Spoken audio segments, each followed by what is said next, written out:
After 16 years of marriage, the shock of my wife's betrayal left me reeling.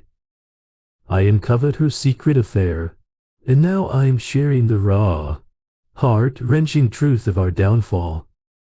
Subscribe to dive into the tangled web of love, lies, and the ultimate unraveling of trust.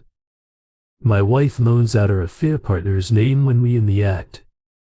I pretended I didn't hear, and being the dog that I am, hired a private investigator and waited 3 years to confront her. Then I exposed proof, divorced and dumped her. Hello. My wife and I have been married for 16 years. We have 3 children. I'm 43 and she's 44.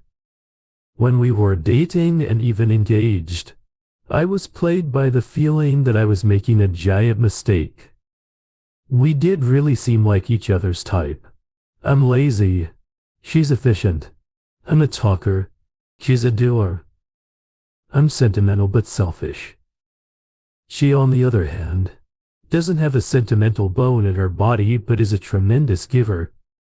She never looks in the mirror, but she's gorgeous. In addition to being a superwoman type, runs 7 miles every day all year, excels in her career, makes healthy, wonderful meals for us every day all year. She's also a super mom. The children are well-adjusted, smart, happy. In bed, we look fine. She's a little inhibited, but isn't that what the husbands always say?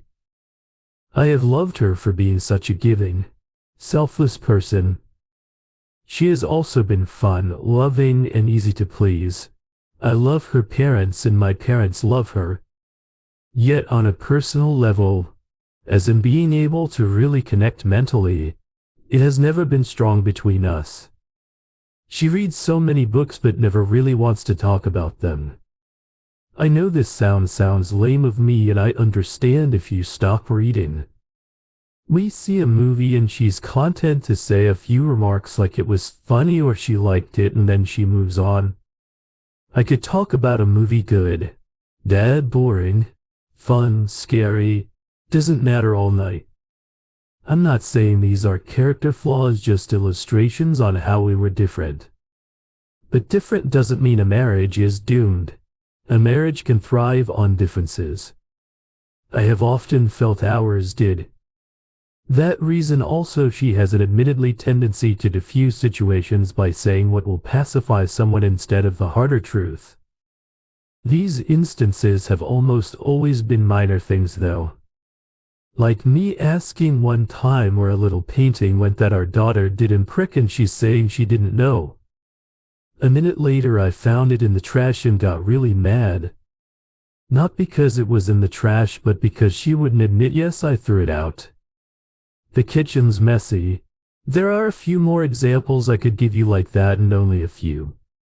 She also probably chose the untruthful route because I have gotten mad about her throwing stuff out too early, in my opinion, like Christmas cards. So there you go. Basically, she's one of these amazing take care of everybody people, and I'm a full of himself person who takes her for granted and finds her to be somewhat interesting. We've always been on the very same page regarding raising the kids, money, religion, politics. Both of us are political basically, and sex. Jealousy has never been an issue between us that I'm aware of. Back when we were dating, there was a friend of hers from graduate school who seemed keen on her, but I wasn't bothered. He later cheated on his wife, and the husband of his lover came and threw coffee on him at work. I love that story. There was another guy a few years ago that she worked with that was kind of hyperactive and loud. And at her birthday party at her house, he wanted to take a picture of a photo of her in her high school prom dress that I had included on a poster collage of her from across the years. I thought that was weird, and I did think, gee, that guy's sketchy, but that was about it. Plus, she'd always say EW about him when I made a joke about it. That being said, 2 years ago, I suddenly became highly alarmed with her friendship with a different man she works with. I'd never felt anything close to this before about anybody. I met him at the Yemka. His children played soccer with our children that fall. I'd heard of him but never met him. She told me previously she thought we could be friends that liked playing basketball too and was looking for pickup games. So we started seeing him on Saturday mornings at kids' soccer games. He was very friendly to me, very friendly to her, very friendly to her parents. They stood closely and she has a big one. What smile around him. She has a beautiful big smile. She pretty much glows. I realized, oh, she and him really know each other well. This was not merely an acquaintance but a very good friend. I also noticed that he's somewhat overweight and for what it's worth and Ivak's wife seemed grumpy with him whenever she was there. I attempted to talk with her but there was something that didn't really click between us. She seemed kind of distracted by him not attending to her 18-month-old or not helping her with the bags and stroller, etc. Initially I joked about it with my wife. Probably a mistake. Well, that guy is into you and his wife is not happy with him. Stuff like that. My wife sort of shrugged that off, said I had nothing to worry about. About 2 months later, one night, just as we're starting to make love, my wife calls me his name. I pretended I didn't. He, and being the dog that I am, just continued with what we were doing. The next morning, however, I brought it up. At first she denied it, but then admitted it, saying she didn't know why she said it and she was so embarrassed and sorry. I know her and I know how she could have just made a mistake. Like, who doesn't have random things go through one's mind even during intimacy, especially when you've been married for 10+ years. So I tried hard not to let it bother me and she definitely tried hard to make up for that, and I noticed and we were fine. Except we were not fine because I was still aware that this man texted her occasionally on weekends to see if she wanted to meet up with kids. Our kids had become genuine friends with his. She would tell me this, by the way, like, oh hey, you're going to be at the park at the time. Neither she nor I kept locks on our phones. I did sometimes look through her phone at her photos. Her text just kind of took it for granted that I could do that and then it wouldn't bother her. As fall turned into winter, became spring, I became increasingly bothered by her phone buzzing on a Saturday mid-morning or a Sunday afternoon, and always a chance it was him texting about going to the park or maybe a work-related thing, something innocuous, but still it was starting to get into my skin. One early spring evening at the Yemka, we were there as a family and my wife had a sore leg that she wanted to treat in the hot tub. So I stayed in the gym with the kids messing around, and then my middle daughter ran into the gym saying, "Daddy, guess who's here?" And it was him. And by that point I was like, whoopee. I was thinking, well, where is he? I figured out he was working out or something. And then when he saw my wife in the hot tub, he got in with her and they were talking in there for a while and my blood was boiling. I suppose a more secure husband would not care, but when we got home I was like, that guy's a douche. I'm sorry, who does that? I would never get in the hot tub with a woman I worked with, especially if I knew her husband was in the gym right there. Well, my wife was ticked off at me for being mad about it. Jealousy is not a good look. Jealousy does not make one attractive. I've learned that the hard way. I want to point out that in the winter prior to this hot tub thing, I had started playing basketball on Tuesday nights with him at the Yemka, and the thing is, I really didn't enjoy playing with him.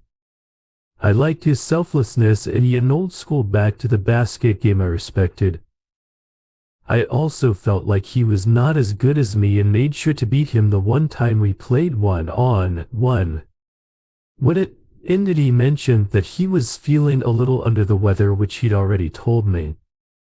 This is pathetic of me, I know.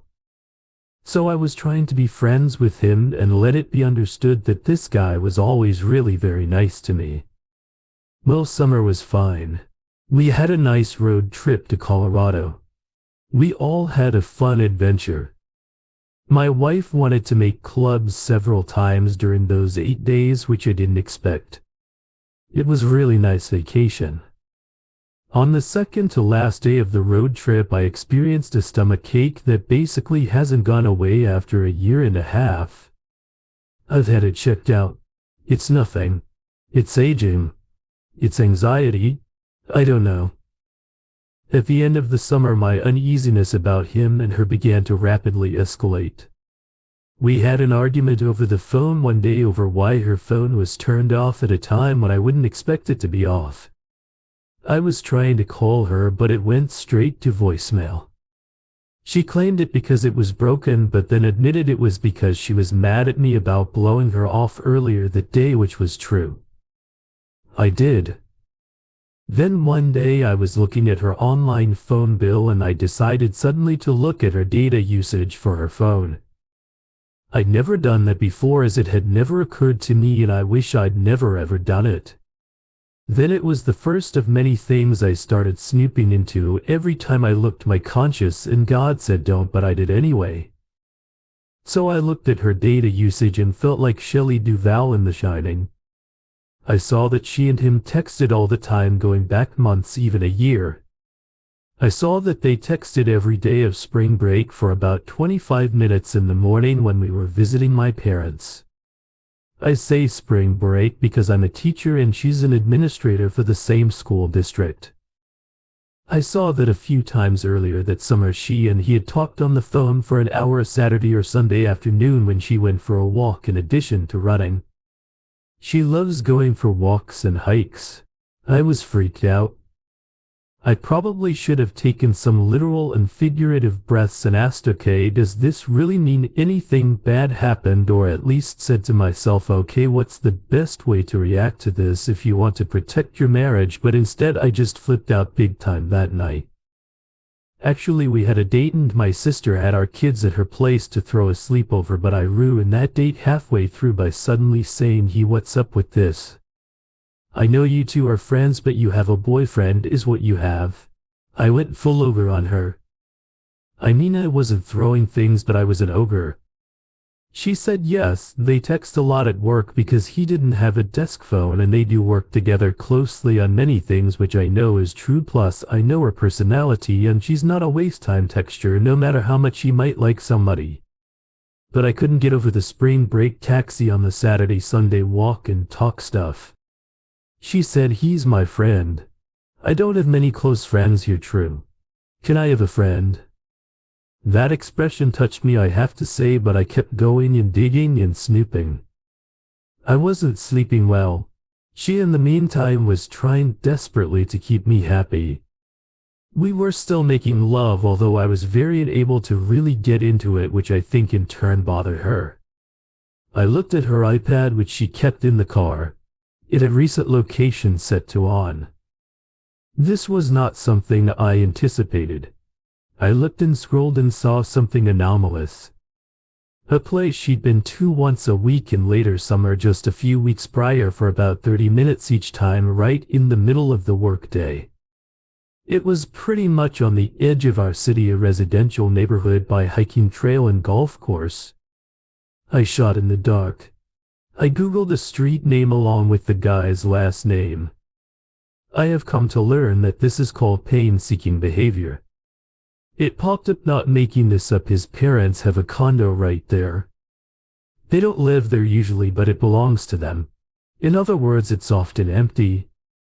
Her car was parked right in front of that condo with the iPad in it recording the location.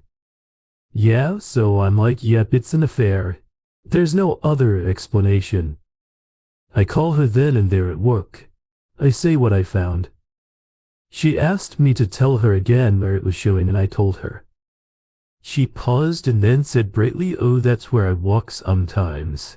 I consider what she's saying. She has always taken walks during the workday. I know that she keeps sneakers in her car for that reason. There was directly across from the trailhead, the park entrance, like right across from it. When I mentioned, yeah, but that place belongs to his family, what's up with that, why there of all places, she says, I don't know anything about a condo. I've just gone there to walk by myself. I said that can't be true, that you don't know it's his family's place, that's too big of a coincidence, and she just repeated herself. We went back and forth on this that night and the next. I was going insane because she clearly was lying about this. I cried and banged my head on the mattress imploring her to just admit she's sleeping with him. She will not. She says she found that place when she got lost back in that neighborhood driving to a nearby elementary school to drop off materials for the principal. I feel like I'm being gaslighted into the extreme. Our kids were surely noticing the tension between us. The third morning I leave, not for work but for this place, this condo. I want to look at it with my own eyes, see how could get lost going to the school. It's not even closed, there's no way. I am so mad that I drive to the guy's house. I've been there for a few parties. He's not home, of course, he's at work, but his wife is there. She answers, bewildered but pleasant. I'm crying. Have you ever worried about our spouses? She looks at me, sighs and says I'd have, yes. She invites me in and asks me what's bothering me. I tell her everything I've written here. She's very relaxed and basically says, well, if it is, we'll know soon enough, and if it isn't, we can laugh about it later. Much better perspective than me. We keep in touch via text, and she says she asked him and he said there's nothing. He in the meantime was very alarmed and came to work and told my wife, which I figured would happen. So that night we have it out. She says yes, he told me there's a good trail there because he knows I like hiking. I didn't tell you because you'd be mad either way. This is true, but I was like, how dare you look me in the eye for 2 straight nights and lie to me about this. She was so incensed with me for going over there. Well, that was about 1.5 years ago. Since then her attitude towards me runs between mildly affectionate little hugs and being outright pissed off at me. My attitude has been pretty much stayed here in love with this guy, admit it. I have stopped saying that and confronting her with that, but I still feel it. We don't go on dates anymore. I've calmed down a lot. We've had calm conversations about getting divorced, but it seems we both don't actually want that. She is the one who suggests that, and I'm like, we can make this work. She sometimes tells me she loves me still. She wears a ring mostly. She wants nothing to do with me physically. I almost bought some spy gear this summer to listen to her phone conversation. Incredibly, she found out about that. I left my notes out on the counter on the back of an envelope somehow, and I think it was by a providence that she found those notes, because if I had actually gone and done that, we'd be toast. A very devout friend of mine was most helpful to me by saying, dude, this issue is not the issue, it's deeper. He got me to admit that I've taken her for granted for years, and he said I must confess this to her. So I did, and it felt really good, and she softened considerably. This was about 5 weeks ago. She still doesn't want me, and I don't know when she ever will. There's times I think it's too broken, but then I remind myself that marriages can survive and flourish even after real documented actual infidelity. It takes real humility. I've changed, and she's told me that she says she can see my new leaf, but she's not ready to be close again. Occasionally I still flip out privately, like when I realized looking through laundry the other day looking for my sweater that she wore a thong to work. I've never seen her in a thong, but oh well, women own them, okay? Well, I realize this is way too long. This has been therapeutic just to write. If anybody made it this far, well, thank you. Anything to say, go ahead, blast me, it's fine. Let's see what people say, and they respond. Dragon 6000 for 188 says, I read the whole thing. I listen to a YouTube channel that reads from infidelity subs and the like from Reddit.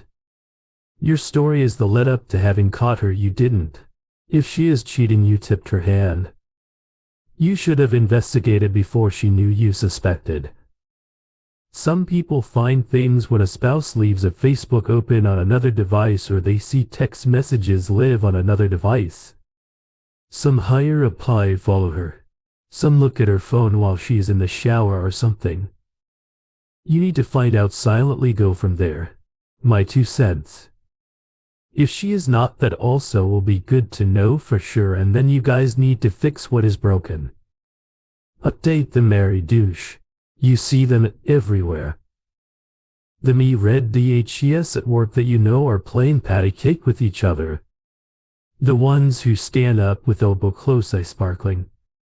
You pity them for their obliviances to everybody, knowing it's not a subject for the dinner table but later in bed or watching TV or out with friends while the kids are on the playground. People say, so did I tell you about the drama at work? And you laugh about the DHES. The guy who got coffee thrown at him by his affair partner's husband. The on floor 3 who's banging the director. The supervisor of whatever and the chief of blah W80. So then wouldn't you cherish the knowledge that these things happen to other people? You embrace the security of your own marriage and family, knowing that the little quarrels and monotony and what's not is just life, and you actually see the quarrels and monotony and whatnot as proof of your solidness and marital integrity. You always find each other, yet way down deeper even than these glowing embers of security and trust, somewhere you probably shouldn't even be going, and this is just you overthinking this again. Is there some small niggling concern you've long had about your spouse, something that really doesn't matter because it's always been about things inconsequential?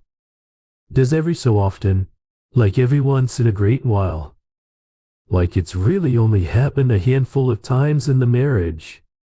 Does your husband or wife lie inexplicably when honesty seems once again to be the much better route? And it's made even more inexplicable because it's about something really important. Like laughing about it, and laughing at oneself would seem to be the easier option than trying to bury it. But you get past these moments. You get past them because 1. They are ultimately inconsequential. 2. They could drive you crazy if you don't dismiss them.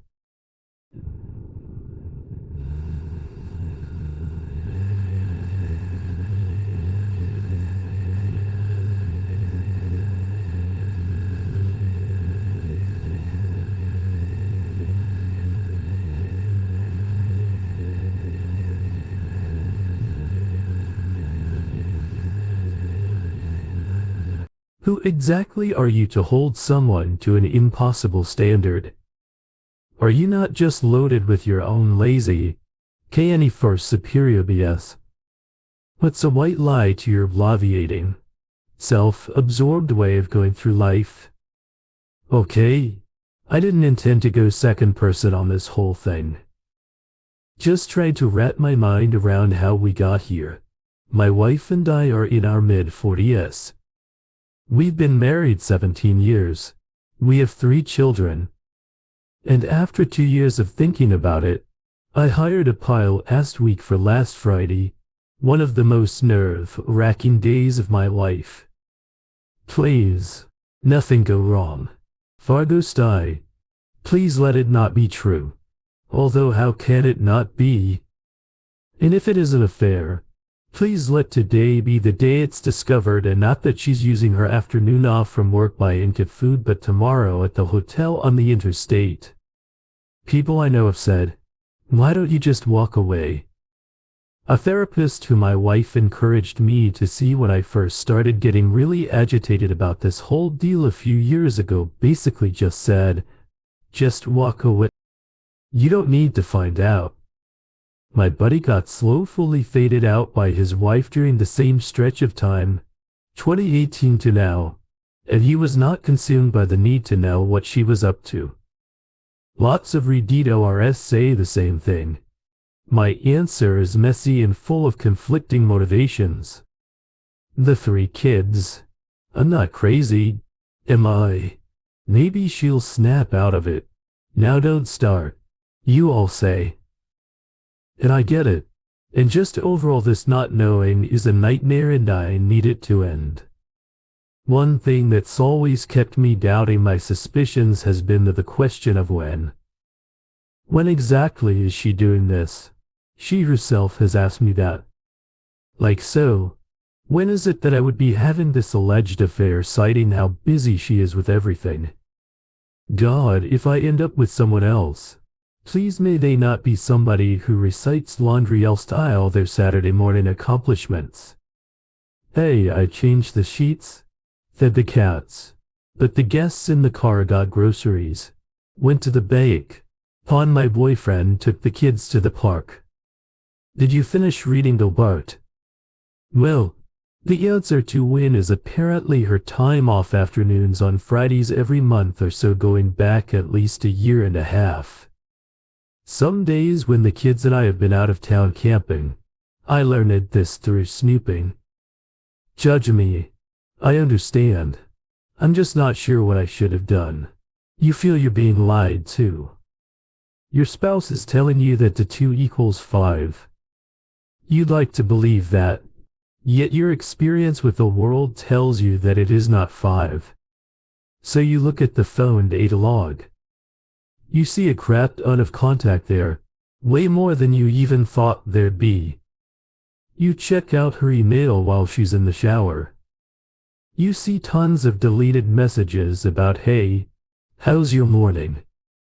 And a lot of acronyms, the meaning of which you have no idea. Then she calls you his name in bed. That was 3 years ago. Actually, the calling you his name in bed came first. Then you started snooping. Eventually, after you snoop too much, she just says, I'm done with you. And she has decided that you two will no longer be intimate. The days turn into weeks, which become months, which of course become the 3 years I'm looking at now. I have not sought out other women. We have a nice family time on the weekends. A relationship is incredibly shallow. We do not go on dates. And every so often when I ask her how she's doing, she says, I don't feel trusted.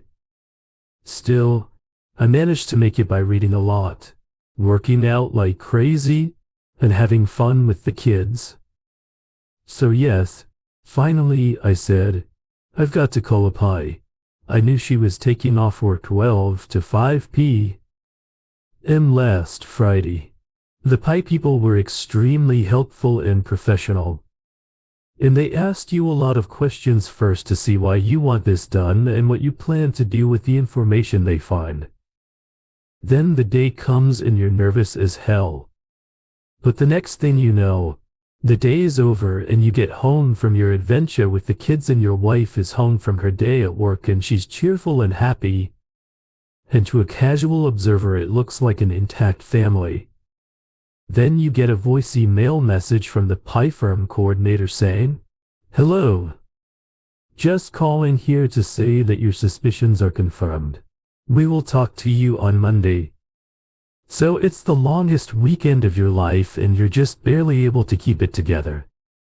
And of course your wife notices and as a result she's super friendly. This is the pattern. And then on Monday after work, the lady calls you and tells you some painful stuff.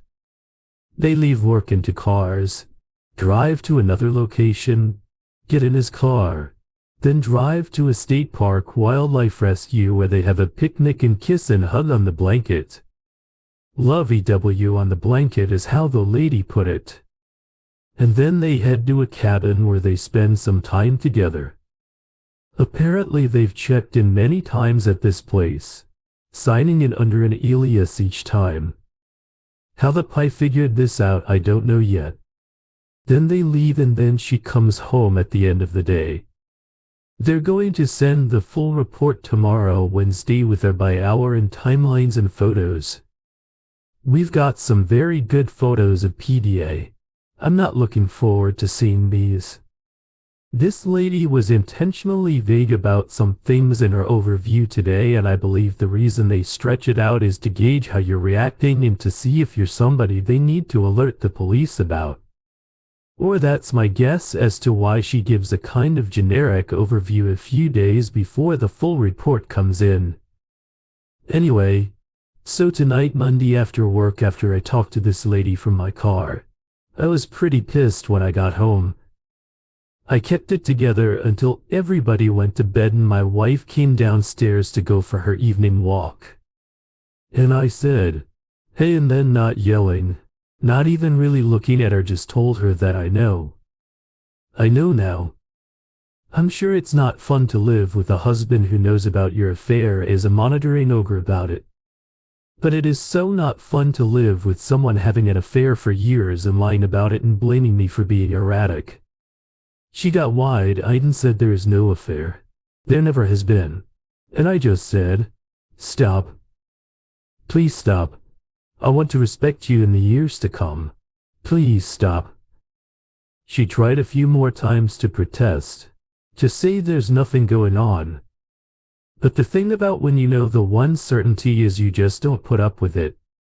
Eventually she got very quiet and was wringing her hands. I stood up to go and she said softly, Here shows of the video. Sit here." But I have been manipulated too many times now by her to do that anymore. I told her that. Then I went out for a drive and called my buddy. I have only told him another buddy. I have not told anyone in my family or her parents or anything. I want to work this out with her first and for her to know that I haven't told any family. I still love her. I think she's like a child with her dishonesty. I don't think I can ever trust her again. We'll probably get divorced. I hate to think how the kids will react. I mean, they know we're not right, but still they don't deserve this. I want to tell the guy's wife, but not yet. I'm also trying to figure out how to confront him. I really don't want to waste breath on him. I don't want to ruin livelihoods. His 3 kids are nice kids. I don't want their dad fired. Guy's a complete douche tool, barely worth it, but still I got to say something. What would you do? Also, I can't really stand being around my wife right now. Like, it's challenging being in the same house so far with her. I feel like getting an apartment as soon as possible. But some people might say, why should you move out? I just don't want to get into a battle of who is moving out. I want to be around our kids as much as possible, which is one major reason I've stuck around here during the crisis. I feel like moving out might snap her out of the fog. Do I want to get back together with her? Maybe if she's genuinely able to reflect on this and see the damage she's done. I know what my flaws have been that have made her unhappy. They don't justify her colossal dishonesty and Lance Armstrong like lashing out. But if I hadn't been so ignorant of what she needed from me over the years, maybe this wouldn't have happened. Who knows? All right. Thanks for reading. I guess my intended takeaways are dress your gut. He can really help you. And there's always light at the end of the tunnel. If my wife doesn't want to genuinely reconcile, at least I know I'm not crazy anymore. Update: calling all wordsmiths. There are a lot of folks that know just what to say in the moment, but I'm in the other category. I'm hoping not to engage too much, if at all, next week after we have remediation. But seeing that we're both still living under the same roof, I want to be prepared for her potential volcano. There may be none, as she's very measured and even-tempered. But what's going to come out during mediation are the obtained photos and video of her and her class, the affair Potter kissing at their little afternoon time off picnic rendezvous. And then them driving in his car to his parents' empty condo to be there for the rest of the afternoon. She continues to be very cheerful and friendly with me and is going along with the divorce without actually wanting to talk about it all. It's beyond surreal because I can barely look at her and I barely talk to her. Which I know is weird for our 3 kids to see. By the way, one of my non-negotiables next week is the house. No, sorry. You doing this and then me leaving to find an apartment. I know you keep the calendar and make the kids' appointments and make lunches. But no. Basically for years she said we're friends. You're insecure. You're seeing things that aren't there. You're insulting me with your suspicions. I'd never do that. I'm a professional. He's very professional, etc. And now this Friday there's going to be this reckoning. My guess is she's either one, going to minimize it, it was just this one time. Or two, go absolutely batshit insane and call me a controlling psycho. The third possibility, I suppose, is she gets severe crocodile tears mainly to keep me from blowing the affair partner up with his wife. It has taken no small dose of self-control to not contact her already. My lawyers have been licking their chops since the day I came in back in March, and they've said, "We know it's hard, but don't do anything like that. Not now. Just stay steady." Some very good Reddit friends in my family have said the same anyway. My attitude is to come home after the mediation and at the most say, "Yep, I did actually do that," and say no more. But I'd like to be equipped with some TURPIY potentially withering rejoinders. I know enough now that our character is fixed and it doesn't really matter. So really it's a mood exercise. But maybe I'll feel better in the moment. Thanks y'all. Raging Chump says, I understand the desire for on-point verbal smackdown-s. But you know what says F you better than anything else? Silence. Engagement in conflict is what they seek, so they fix their narrative of you and what you deserve in their heads. Take that away.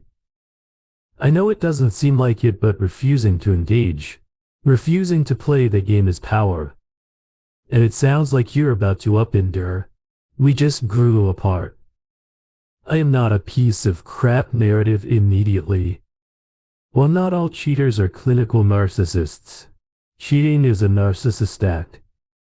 Call it temporary narcissism if you like. Appending that narrative is going to be a pretty serious narcissistic injury. She's going to flip her crap. If I were you, I'd leave a cheater, gain a life, and educate yourself on the literal playbook that accompanies cheaters, temporary narcissists. Go, let go of having a handful of Burns comebacks for her. Silence. Withering silence. Silent disdain in a face of chiseled granite. Update life to 0.0. I almost don't care anymore. Should I, after hiring our pie to confirm in March what my stomach had been telling me since 2018? I filed for divorce but didn't let her know what I knew nor how.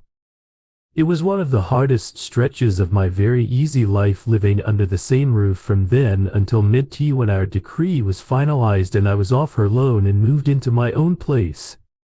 One of my non-negotiables was me not leaving the house. It didn't happen. As our July 15th mediation wore on, my lawyer pointed out that if I really wanted to fight for the house, it would cost me a lot in court and it might not be awarded it. He said, "She's leaving you very cash rich. This would be considered a very good day in court." I grudgingly conceded. Later, when I told my sisters about it, they were not happy. I dare say they were disappointed in me.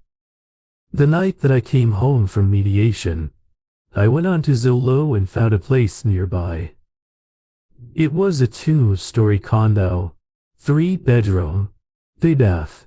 It looked nice, clean, legitimate and cleanable life, modern. The kids could bike there in 10 minutes. I saw the place with a real T through the next day. A like happens sometimes with love. It was an immediate yes. Never before had I cared about counters, cabinets, stainless steel ranges, fridges with the exterior water ice access on the door with floors, etc. Suddenly I had a vision of life 2.0 with the kids there and didn't want to see anything else. Well, it's been a month now. We've gone through the 2 to 5 custody a few times now. I love the Wednesday through Sunday stretch I have with our 3. I miss them a lot during Friday through Tuesday time they have with her. But I do drive with the oldest every day to and from work because she is a freshman at the high school where I work. With the eldest help, I'm learning to cook for real now, and it has been so fun for the first time ever. I've purchased seasonings beyond salt and pepper. I know what oregano is now. I just put garlic powder in the vegetable pie we made Sunday night. I have human. The kids say, "Dad, you've actually been making some pretty good dinners." Baby steps. We found nice furnishings for the house, and the way we've got it set up now is very pleasing. I want them to know that our time together can be just like always. Have friends over. Go to friends' houses. It doesn't have to be full-time activities with Dad. It just feels very, very, very, very good and relaxed. It's amazing, actually, all things considered. Which brings me to my question. I'm finding myself way less consumed by anger and bitterness and despair. They service a little when I see my ex at her son's soccer games. For all I know, she's still banging her married with kids boyfriend. She probably hasn't told him that, I know. By the way, she's acknowledged it now, but only via text. She has written, "I'm sorry. I know you didn't deserve it. And I'm sorry for the pain I caused." In person, she has said nothing regarding that. She has texted, "I'm not ready to talk about it yet." Yeah, I know, disgusting. I did text back. I wasn't ready for years of lies. No response. In person, she couldn't be nicer. Yes, it's nauseating. The point is, not living with her or not seeing her has been amazing. The only thing I'm wondering is, should I contact a fair partner's wife? I did talk to that lady 3 times over the course of the last 4 years, and she knows there's something on off. She even said if there's something going on, it'll end in the next few years. I almost feel like she knows. My whole family says just move on. Look ahead. She's weird. You tried, etc., etc. And that's how I feel pretty much. Every so often I have a dark vision of dropping a nuclear bomb on his family. But seriously, I'm thinking it could just mess up the good thing that seems to be getting better and better by the hour now, practically. She does deserve to know of her partner's wife though, right? But how can she not? Am I being selfish or cowardly? I'm just feeling like they're all losers. She was no help to me during this time, and whatever rage sadness. Helene once says no. Once you are free and the divorce is cleared, you can safely, from an asset perspective, do it. You can't even get a crap for 2 reasons. Agency. His wife deserves agency the same way you did. You know how it felt not knowing and struggling to find out. Your gut's screaming at you, begging the person you love for the truth, only to be gaslighted and lied to again. She deserves to make the same choices you did about divorce. Getting tested. Who knows who else her husband is sleeping with? To be honest, your wife has still not owned up to her part in this. What are her consequences? A text message is nothing. She's not sorry. She's trying to save face. You can't look forward until this chapter is closed. Close it and write your own ending to it. Then enjoy your condo and your kids. Use a co-parenting app if you don't have one already. And seriously, stop testing with your ex. Thrown away loved one ads. Definitely tell her, but only what she needs and wants to know before getting into details. Ask if she'd like to know. Maybe she doesn't need that much information. The op replies yes. I have an email draft all queued up for which says essentially, "Hey, I did what you and I considered once. Hi pie. And now I know and we're divorced. If you want to know more, contact me. Thank you for tuning in. Don't forget to subscribe, comment, and bookmark. We will provide you with more high-quality audio videos on the topic of infidelity.